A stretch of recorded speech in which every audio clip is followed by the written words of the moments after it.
As teachers of Chinese, we don't want to just think about how do we teach the language, but it's also important to help our students by giving them ideas on how to learn the language more effectively.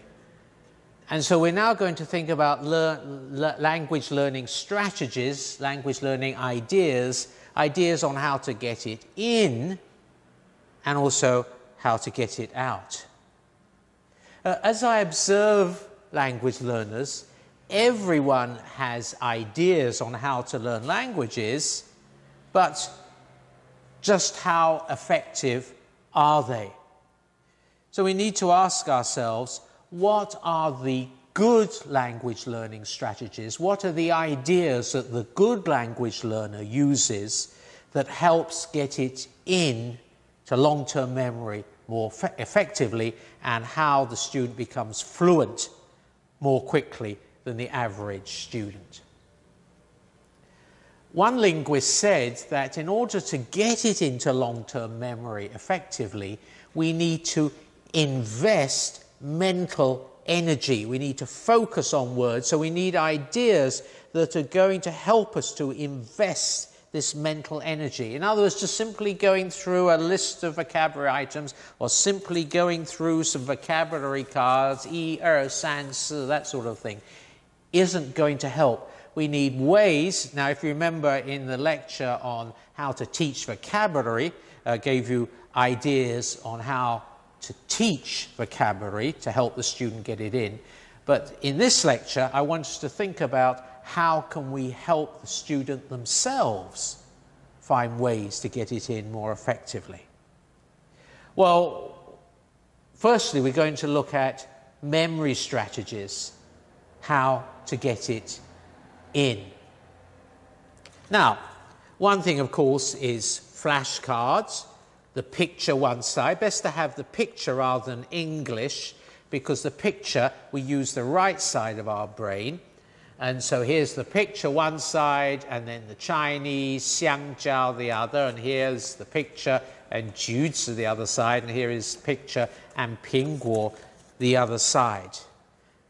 Now, as I said in the lesson on teaching vocabulary, I gave you ideas as to how to play with these vocabulary cards, these flashcards, in class, but here is something for the learner, the language learner themselves, that they can use.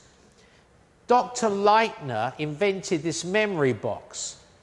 What he did is he worked out the intervals that is most efficient, most effective when playing with the vocabulary cards. That you should look at the cards of that lesson today, 3 days later, then wait 10 days, 30 days, 90 days. Now, I'm going to explain this, but I'm going to ignore this just to keep it simple, all right? Just to keep it simple so that you understand the idea. For instance, the students starting lesson 1, when they finish lesson 1, they put the vocabulary cards for lesson 1 in box 1. Then they study lesson 2, and before they put the vocabulary cards for lesson 2 into here, they first check the vocabulary cards from lesson 1, and the ones that they remember go back to number 2, it's the second compartment. The ones that they don't remember stay in the first compartment, along with all the cards from lesson 2. Then they study lesson 3, and they put all the cards for lesson 3 into the first compartment. But then they look at those cards from the second compartment, obviously those would be from lesson 1, and the ones that they remember go back to the third compartment. But if there's any that they don't remember, that they've forgotten, have to go to the first compartment. Then they come on to lesson 4. They check those that are here. The ones they remember go back. The ones they fail to remember, and this is the key, at any time, if there's a card they fail to remember, it has to go back to the first compartment. Now, the great thing about Dr. Leitner's memory box is 2 things.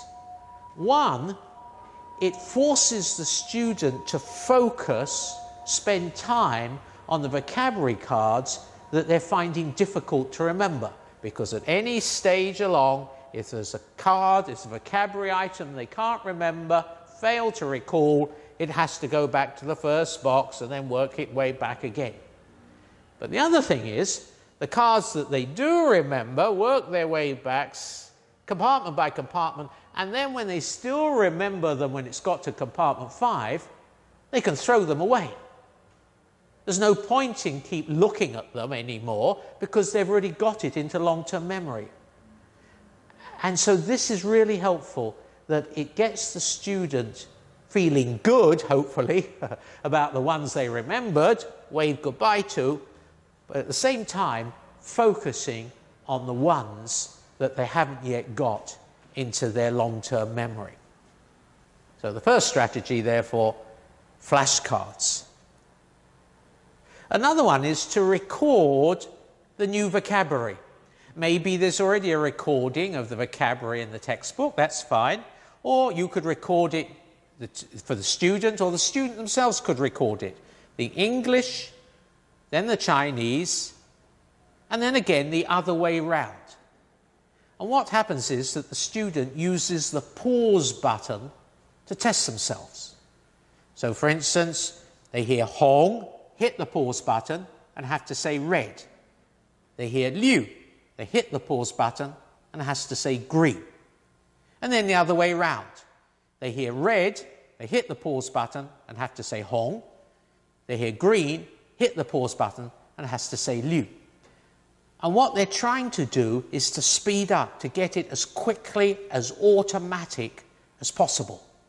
So that's going to be helpful for the student, and hopefully fun as well. Another is counting money. Numbers are very important. Shopping, buying things, days and dates.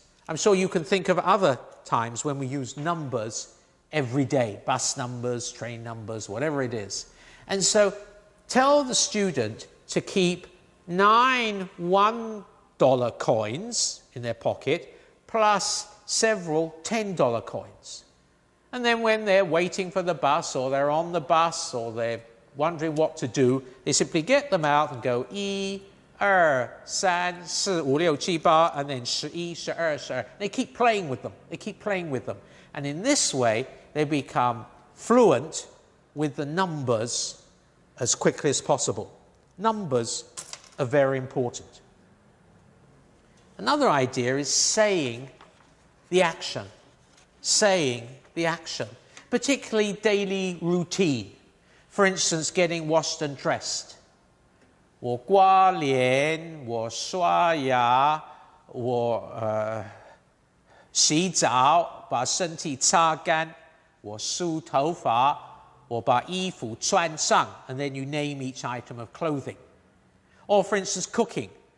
把煤气打开, and then I put water in the pan, slice the meat, etc., etc. Those things that you do on a daily basis, those routine things, don't just do them. If you've learnt the vocabulary, say the action as you do them.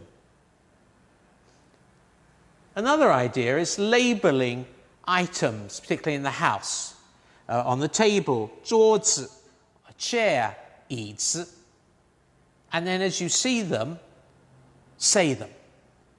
Now, you find that often people label things, but then they just ignore them.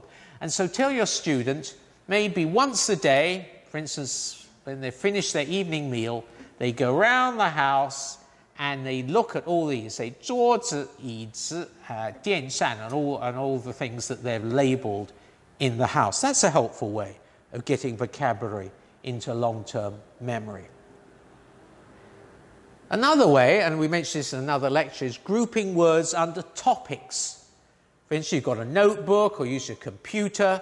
You have one page, one file for vegetables, another for fruit, another for weather words, another for animals, another for sports or traveling, whatever it is. And then each new lesson you go through, you transfer the words from that lesson into the appropriate topic. Then, when, say, you've got a whole group, a whole list of vocabulary items under a particular topic, for instance, say weather words, you've got a whole list of weather words, then the student can write a little story, tomorrow's weather forecast, and then the teacher can correct it. Or you've got all these animal words, the student can write a little story, a day trip to the zoo, and the teacher can correct it. So grouping words under topics, easy to find, and then make a story using those words. That's going to help get it into long-term memory more effectively. Another is looking for similarities, say between English and Chinese. Now this isn't easy, but I remember one language learner is trying to remember the word for head, toe, and he thought, oh, I know, it's toe, right at the other end of the body. So that's how they remembered the word toe for head. It was right at the other end of the body. But it's not easy. Chinese isn't easy to find similarities. Another way is to draw diagrams or pictures. Let me write something here on the whiteboard. For instance, place prepositions. Draw a house,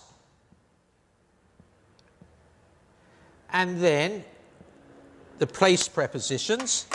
You can have a man who is in front of that or by the side of the house, or on top of the house, 在房子上面, behind the house, inside the house. You don't have to be able to draw very well, as you can see I can't. But in this way, draw the place prepositions. Or, for instance, emotions. You can draw a face here, and, for instance, smile, 笑, or sadness, 难过, or something like that. So use drawings to practice place prepositions, or to use emotions, or something like that. That's going to help you get it into your long-term memory better. So there's some ideas about getting it in, memory strategies. Now let's think about a few communication strategies, how to get it out. Here are just a few. Create your own personal dialogues. In the textbook, for instance, introducing yourself, the person's an American, but you're not. The person in the textbook is a teacher, but you're not. And so rewrite the dialogues to fit your situation, and then the teacher can correct it. And then practice it. Take that dialogue, and at the beginning of each class, go round and say to the teacher, I want to practice this. Another is making a trial run. I used to do this a lot. Before going out to buy something, say you want to buy a cup, you first in your mind think, now what will I probably want to say to the 老板? You know, the size of the cup, the colour of the cup, the price range that I'm willing to pay for the cup. So first in your mind, go through the likely conversation you think you're going to have with that 老板, and you'll find that things will go much more smoothly. Or I remember when I was working in a business company, I had to deal with government officials, which wasn't easy. I used to, in my mind, go through the likely conversation I was going to have with that government official before I called them on the telephone. And if there's a word I thought, well, I need to use that word, but I didn't know it, I'd look it up or ask my secretary. But I found by preparing myself, having a trial run before actually doing it, whether going shopping or telephoning someone, helped give me that confidence and that the conversation went more smoothly, and that was helpful, rewarding. Another thing, obviously, is to hire someone, hire someone for talking, but we'll come on to that at some other time. Commonly asked questions. I'm sure you know that in China, people, what are those questions that they ask the student? Or they ask them, where have you come from? Why are you here in China? What do you plan to do? How long are you going to stay? All these questions that we're asked regularly. Well, the student then should get the answers to these, work them out with the teacher, and that's going to help the conversation go more smoothly and help the student feel better about themselves. Oh, also, it would be good if the student not only had the answers to these commonly asked questions, but also some pleasant phrases. You know, Chinese people are very friendly. I like eating Chinese food. I really love living here. Something like that, to have those sentences ready as well. Again, that's going to help the conversation go more smoothly. Finally on this, a bit more high level, try interpreting. Firstly, at a lower level with the dialogue, try interpreting it from English to Chinese, or rather from Chinese to English. But then at a higher level, maybe on the television or the radio, try interpreting, say, the weather or a sports match or something like that. Try interpreting. That's much more of a challenge, but that's going to help the student with communication get it more automatic. Now, I just want to say a few more things about this. The good language learner has a greater quantity and wider variety of strategies. Often the poorer, the ordinary language learner just has a few, but the good language learner has a greater quantity and wider variety. He's trying out one and trying out another and finding, well, that one's effective for doing this, and this one is effective for doing that. Secondly, it's important to match the strategy with the task. For instance, what's the task? I'm trying to get this vocabulary into my long-term memory, and I'm struggling with that. It's difficult to get it in. Oh, I know, I'll use Dr. Leitner's memory box, and that's going to help me focus on those vocabulary words that I can't remember. Or, for instance, the dialogue, trying to get the dialogue into my mind. Well, I'll find another student who's on the same lesson, and when we prepare, we'll prepare together, and we'll act out the dialogue together. That's going to help get it in. So match the strategy with the task. Also, what's important is the strategy suited to your level? Some language learners, they like to watch the television in Chinese. But the problem is, in the early days, we're not going to understand very much. I remember we had a language learner, a very gifted language learner, but he used to watch the soap operas in Chinese. And I said to him one day, I said, how much do you understand? And he said, well, actually, only about 20%. I said, yes, I said, you'd be better doing some other activity where you understand more and leave the television for much later on. So is the strategy suited to your present level? Also, it's important to be willing to step out of your comfort zone. Maybe you find making conversation difficult. Well, each morning when you walk out, step out the front door, and you know that neighbor's going to be sitting there, have a phrase, a sentence, a greeting in your head that you simply say to them as you walk by. Maybe just a short one, oh, nice day, or something like that, how are you? But prepare yourself. Have something ready to say to them, and then gradually that's going to give you confidence. I like this. I got it from a very old language learning manual. Ensure variety in your studies by ringing the changes. Lovely, isn't it? Ringing the changes from time to time. Don't keep on with the same old thing until you are bored with it. That's the problem with the language learner who doesn't have many ideas. They do the same thing over these flashcards until they get sick of them, or listening to the tapes till they get sick of them. No, you need that variety so that today you try one thing, tomorrow you try something else. And so it's important, therefore, to reflect on your language learning. Think about it. For instance, preparing for class. I read that dialogue out aloud. But actually, is it effective? Is it effective? Maybe you'd be better off, as I said a few minutes ago, acting it out with a classmate. So reflect on your language learning.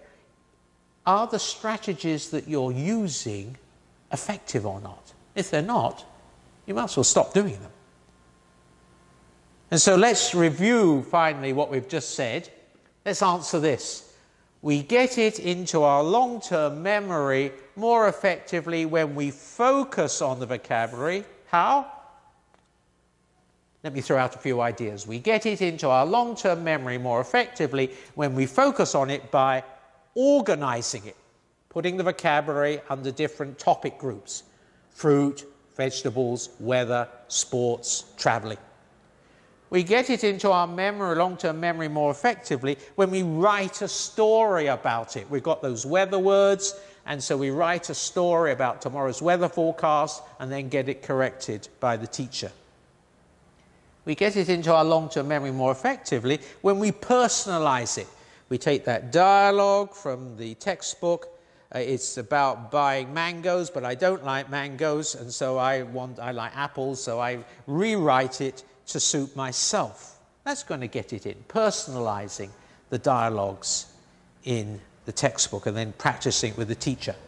I get it in more effectively when I draw it. So I'm using the right side of my brain. Place prepositions, emotions, whatever it is. I get it into my long-term memory more effectively when we do this mapping, this word chain. Remember the word breakfast, and you think of the words related to breakfast in Chinese. I get it into my long-term memory more effectively when I act it out, especially if I could act it out with another classmate. For instance, acting out getting washed and dressed in the morning or whatever it is, acting it out is going to help get it into long-term memory more effectively. I get into my long-term memory more effectively when I teach it. Why not, when you finish the lesson, go home, stand in front of the mirror and teach that lesson to the person in the mirror. That's going to help get it into long-term memory more effectively. And finally, inventing games to play with it. It's important that we think up games to play with the language, so we're not just simply going through vocabulary lists or whatever it is and boring ourselves. No, think of games. So these ideas I've just shared with you: memory strategies to get them in, communication strategies to get them out. These ideas, teachers, pass on to your students. I'm sure they'll appreciate them very much. Thank you.